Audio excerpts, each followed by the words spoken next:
जी dear students, आज जो हमारा टॉपिक है वो है the summary of the short story by D.H.. Lawrence, the man who loved Ireland. अब बच्चे, इसमें एक ऐसा इंसान दिखाया गया है, ये एक ऐसे इंसान की कहानी है जिसकी उम्र 35 साल है, जो बड़ा हैंडसम है, जो बड़ा टैलेंटेड है, जो अपीयरेंस में बड़ा ही कूल है और हैंडसम है, ब्लू आइड है, वाइट क्लोथ्स और क्रीम कलर के क्लोथ्स उसे पसंद है, हैट्स वो पसंद करता है, मैन ऑफ विजडम है, मैन ऑफ इंटेलेक्ट है, उसके पास बहुत ही ज्यादा नॉलेज है। जब वो बात करता है तो बाकी उसकी बात को गौर से सुनते हैं, लेकिन एक फ्लॉ जो उसके अंदर मौजूद है, या जो डिफरेंशियलिटी उसके अंदर है, या जो डिफरेंस है, जो उसके अंदर यूनिक क्वालिटी है, वो ये है कि वो आइलैंड पे रहना पसंद करता है, जबकि शहर के अंदर उसे रहना पसंद नहीं है। और आइलैंड पे घर बनाता है जब उसे ये महसूस होता है कि यहाँ पे और लोग पॉपुलेट हो गए हैं, ज्यादा लोग आ गए हैं, आबादी ज्यादा हो गई है, तो वो कहीं और पे शिफ्ट कर जाता है और अकेले रहना उसे बहुत ही ज्यादा पसंद है। हालांकि इंसान एक सोशल बीइंग है और सोसाइटी के अंदर ही वो जी सकता है, अकेले वो सरवाइव नहीं कर सकता। ये भी इस शॉर्ट स्टोरी का एक मैसेज है, एक थीम है, लेकिन हम इस पे अलहदा बात करेंगे। आज हम इसकी समरी पे बात करते हैं। बच्चे, ये जो कैरेक्टर है, ये जो इंसान है, इसको मास्टर भी कहा गया है। इज्जत और एहतराम के हिसाब से लोग इसे मास्टर कहते थे, और एक जगह इसका नाम मिस्टर कैथ काट भी कहा गया है, सेकंड आइलैंड के ऊपर। ओवरऑल इसका नाम नहीं बताया गया। ये पहले एक आइलैंड पे जाता है, वहां पे जिंदगी गुजारने की कोशिश करता है, ऑलमोस्ट 4.5 years गुजारता है। उसके बाद सेकंड आइलैंड पे चला जाता है, वहां से फिर ये थर्ड आइलैंड पे जाता है। तो 3 आइलैंड्स पे ये जाता है। अब हम ये देखते हैं कि इसका जो सफर है ये किस तरह का होता है, कैसा रहता है। तो फर्स्ट आइलैंड पे बच्चे जब ये जाता है, तो ये जो आइलैंड है ये बड़ा स्मॉल है। It has a total distance that can be covered with in 20 minutes। इतना सा आइलैंड है जहां पे वो 20 मिनट के अंदर अंदर सारा आइलैंड कवर किया जा सकता है। कुछ एनिमल्स इस पे रहते हैं। उसके बाद यहाँ पे ब्लैक थॉर्न्स हैं, कुछ बुशेस हैं, वाइल्ड रोजेस हैं। तो ये तमाम एलिमेंट्स हैं, कुछ एनिमल्स वहां पे इस आइलैंड पे मौजूद है। ये वहां पे जाके अपनी एक झोपड़ी सी बनाता है और वहां पे बुक्स लेके जाता है, और इसकी बुक्स जो हैं वो बड़ी ज्यादा तादाद में होती हैं। जब ये वहां पे रहने की कोशिश करता है तो बड़ा इसे अच्छा लगता है कि ये बड़ा फैसिनेशन है इस आइलैंड पे। बड़ा नेचर है, अबेंडेंट नेचर है, वसी मिकदार में नेचर है। लेकिन दिन के वक्त जितना ये आइलैंड उसे प्लेजेंट महसूस होता है, रात के वक्त इतना ही डार्क हो जाता है। किस तरह डार्क हो जाता है कि रात के वक्त इसे वहां पे रूहों की आवाज सुनाई देती है, इंसानों की विस्परिंग सुनाई देती है, सोल्स की, स्पिरिट्स की। और ये तमाम विस्परिंग बिल्कुल ऐसी है जैसा आप कहें कि जो यहाँ पे घोस्ट पहले रहते, जो इंसान यहाँ पे पहले रहते रहे थे, अब वो घोस्ट बन के यहाँ पर रहते थे। और क्योंकि वो टाइम एंड स्पेस से बिल्कुल बाहर चला गया था, एक ऐसी दुनिया में चला गया था जिसका इस वर्ल्ड के साथ या इस अर्थ के साथ कोई कनेक्शन नजर नहीं आता, क्योंकि वहां पर तो बिल्कुल सुकून है, कोई और इंसान भी मौजूद नहीं है, ट्रीज भी गिने चुने हैं, और एनिमल्स आप कर लें, वहां पे चंद एनिमल्स मौजूद है। तो ये सारी चीजें इस तरह की हैं कि बिल्कुल ये एक और दुनिया में चला गया तो इसे भी विस्परिंग और ये तमाम चीजें महसूस होने लग जाती हैं। अब जब ये महसूस होने लगती हैं तो दिन के वक्त he didn't believe in anything like the nonsense, but at night he felt all these things. तो अब ये महसूस करता है कि क्यों ना यहाँ पे एक पूरी दुनिया बसा ली जाए, और ये कुछ लोगों को यहाँ पे लेके आता है। उसमें एक कारपेंटर है और उसका बेटा है। इसके अलावा एक बेलेफ है, यानी कि वो ऑफिसर है जो जानवरों की रखवाली करता है और पूरी जमीन की देखभाल करता है। उसके बाद एक स्कीपर ऑफ द याट है, एक बोट से ये खरीदता है और बोट जो है उसका एक स्कीपर बनाता है। वो जो है उसके साथ उसकी वाइफ भी है और उसका बेटा भी है।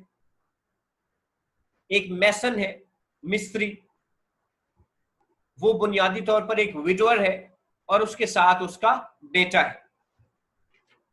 कारपेंटर भी होता है और उसका बेटा भी है। तो ये तमाम लोग वहां पे ये बुलाता है और जैसा कि उनके पेशे हैं, उनके पेशे के हिसाब से ही बताया गया, किसी का नेम नहीं बताया गया। तो उनको यहाँ पर ये काम के लिए लेके आता है, स्पेशल उसका पर्पस है। और एक ऐसी झोपड़ी बनाता है जहाँ पे कारपेंटर रहता है, दूसरी झोपड़ी बनाते हैं जहाँ पे मैसन रहता है, तीसरी जहाँ पे बेलेफ होता है, और वहां पे एनिमल्स जो है उनका पूरा एक बाड़ा बनाते हैं। पूरा एक स्ट्रक्चर वहां पे ये ले आता है। अब जब 1 साल गुजर जाता है तो अच्छा खासा इसके जो बिल्स होते हैं, राइटर लिखता है द बिल्स फ्लडेड इन, तो ढेर सारा इसका जो पॉकेट मनी है, इसका जो कैपिटल है, इसका जो सरमाया है, वो उन बिल्स में चला जाता है। अब ये परेशान भी होता है क्योंकि इसके कैपिटल में एक होल सा हो जाता है, एक सुराख हो जाता है, मतलब ढेर सारा पैसा वहां से निकल जाता है। अब ये उन लोगों के पास बैठता है, बेलिफ के पास, कारपेंटर के पास, मैसन के पास, और उनको एलोकेट करता है काम कि अब हम ये करेंगे, अब हम ऐसा करेंगे, अब हम वैसा करेंगे, अब हम इतनी और ज्यादा मेहनत करेंगे, इस तरह क्रॉप्स उगाएंगे, इस तरह तमाम। तो लोग उसकी बात गौर से सुनते हैं, उसको बड़ा एडमायर करते हैं, उसको बड़ा एडोर करते हैं। लेकिन जब दूसरा साल आता है, ये मेहनत करते हैं तो क्रॉप्स बहुत ही ज्यादा होती है, बम्पर क्रॉप्स होती है, हार्वेस्ट बहुत ही ज्यादा होती है। लेकिन जब हार्वेस्ट ज्यादा होती है तो कुछ और ऐसे एलिमेंट्स होने लग जाते हैं जो बड़े मिस्टीरियस होते हैं। कौन से एलिमेंट्स होने लग जाते हैं कि एक काऊ जो है, एक बच्चा आके बताता है कि काऊ जनाब एक क्लिफ से नीचे गिर गई है। उसके बाद एक तूफान आता है जिससे इनकी जो याट है वो मुकम्मल तौर पर तबाह हो जाती है। उसके बाद मैसन और कारपेंटर वो एक दूसरे को बिल्कुल पसंद नहीं करते, एक दूसरे से लड़ाई झगड़ा करने लग जाते हैं। एक आदमी की टांग टूट जाती है, दूसरा जो है उसको बहुत ही ज्यादा बुखार हो जाता है। तो ये वो तमाम बातें हैं जो इस आइलैंड पे होना शुरू हो जाती। अब इससे तो शायरी तौर पे ऐसा लगता है कि सब लोग बड़े मुतमईन हैं, but people were not contented, but they just looked contented. जब कहीं इसके कोई दोस्त इससे मिलने आते थे या इसके मेहमान इसे मिलने आते थे तो तब उन्हें पता चल जाता था कि मतलब ये उनके सामने जिक्र करते थे कि हम सोचते हैं कि हम अपने बच्चों के साथ अच्छा नहीं कर रहे हैं। जिनके बच्चे नहीं होते थे वो कहते थे कि हम अपने साथ अच्छा नहीं कर रहे हैं। फिर बच्चे हम देखते हैं कि ये जब दूसरे साल के अंदर ही, दूसरे साल के आखिर पे कुछ लोग छोड़ जाते हैं, सम डिपार्चर्स स्टार्टेड हैपनिंग। उसमें कौन छोड़ जाता है? मैसन भी छोड़ जाता है। और दूसरे साल के बाद में इसे जाके पता चलता है कि मेरे साथ तो स्विंडलर्स ने, बटलर ने भी धोखा किया है जिसे मैं चौकीदार समझता था, बेलेफ ने भी मेरे साथ पैसों के मामलात में गड़बड़ की है। और तीसरे साल भी वो हालांकि रिड्यूस स्टाफ के साथ काम करता है, कुछ स्टाफ कम कर देता है, कुछ उनकी वेजेस कम कर देता है, इसके बावजूद कैपिटल उसका बहुत थोड़ा रह जाता है, फिर उसे नुकसान होता है। चौथे साल भी बिल्कुल जब ऐसे ही होता है बच्चे, तो चौथे साल वो ये फैसला करता है कि मुझे अब यहाँ से चले जाना चाहिए और ये आइलैंड मेरे लिए ठीक नहीं है। अब बच्चे जब ये सेकंड आइलैंड पे जाता है तो सेकंड आइलैंड पे अपने साथ कुछ लोगों को लेके जाता है, जिसमें कारपेंटर है, क्योंकि कारपेंटर के बारे में कहा गया है कि he was also an islander, मतलब वो भी ऐसा ही पर्सन है। ही वाज अ फिडलर, जिसे पसंद था, जो आइलैंड में रहना पसंद करता था और जो दूसरों में कोई दिलचस्पी नहीं लेता था, बल्कि बहुत ही ज्यादा तन्हाई पसंद था। तो कारपेंटर और उसकी बीवी जाती है, उसके बाद एक विडो और उसकी डॉटर जाती है। इनको ये साथ लेके जाता है, मतलब लोग कम करता है, और पिग होता है, और पिग के अलावा गोट है। अब ये जिस आइलैंड पे जाता है, ये आइलैंड पहले से भी छोटा आइलैंड है। इस पे कोई घोस्ट तो नहीं है, कोई ह्यूमन घोस्ट तो नहीं है, कोई ऐसी इस तरह के घोस्ट तो नहीं है जो इसे फर्स्ट आइलैंड पे होता है कि इंसानी स्पिरिट्स उसे महसूस होती हैं, रूहें उसे महसूस होती हैं और रूहें विस्परिंग करती हैं। लेकिन ह्यूमन घोस्ट तो नहीं है, पर सी के अपने घोस्ट मौजूद हैं।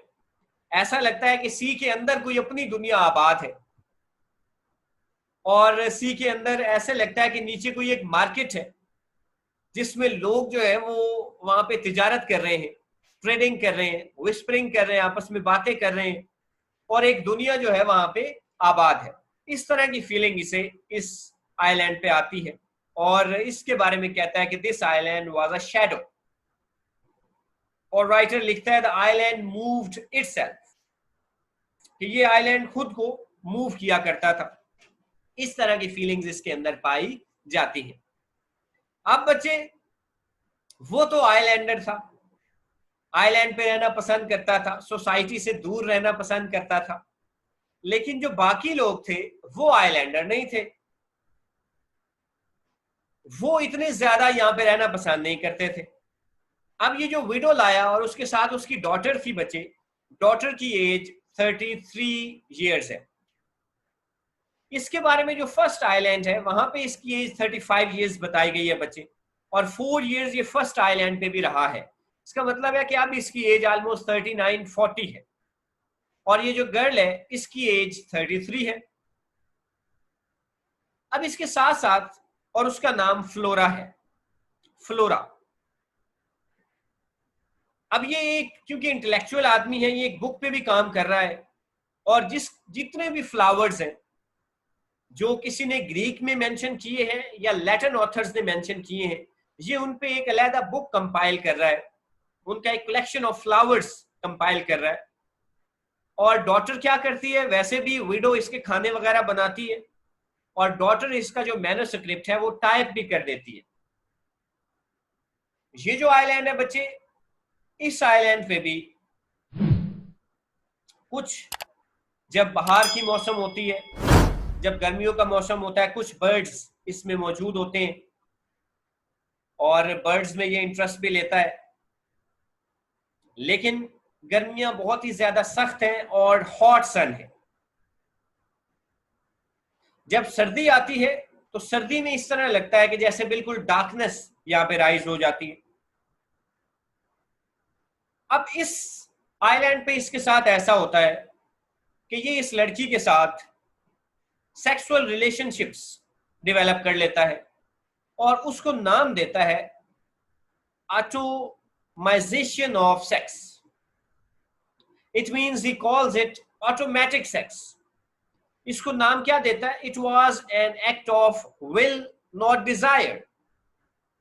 कहता है ये कोई ख्वाहिश का काम नहीं था, बल्कि ये खुद ब खुद हो गया, जैसे आप देखते हैं कि मेल और फीमेल इंटरेक्शन में हो जाता है। अब जब ऐसा होता है बच्चे, तो कुछ ही अरसे के बाद जो फ्लोरा है वो इसे खत लिखती है, क्योंकि ये ऐसा करना नहीं चाहता होता, तो इसके अंदर एक ह्यूमिलिएशन हो जाती है, एक तजलील सी इसे महसूस होती है। वो इसे खत लिखती है कि मैं तुम्हारे बच्चे की मां बनने वाली। इसके बाद ये और ज्यादा तजलील का शिकार हो जाता है। लेकिन he also wants to satisfy sexual desires, तो ये उससे शादी कर लेता है। लेकिन शादी करने की सबसे बड़ी वजह यही होती है कि उसका बच्चा होने वाला होता है। अब जब काफी वीक्स अभी रहते होते, तो ये उन वीक्स में गुजारा चलाता है। गुजारा चलाने से मुराद है कि बर्दाश्त करता है, हालांकि अंदर से इसे तजलील महसूस होती है।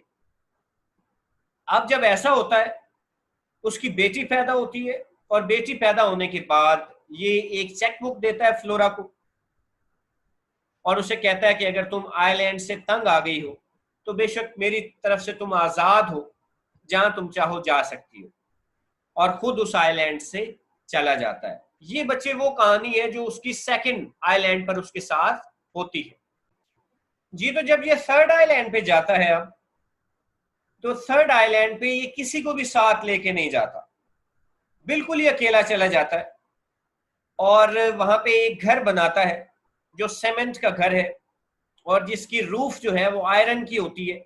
इसे दो लोग आके घर बना देते हैं। इसके बाद ये एक बेड लेके जाता है, एक टेबल लेके जाता है, एक कबर्ड लेके जाता है, फ्यू बुक्स, फ्यू लिखा गया, फ्यू से मुराद है ना होने के बराबर, चंद बुक्स लेके जाता है और 3 चेयर्स लेके जाता है।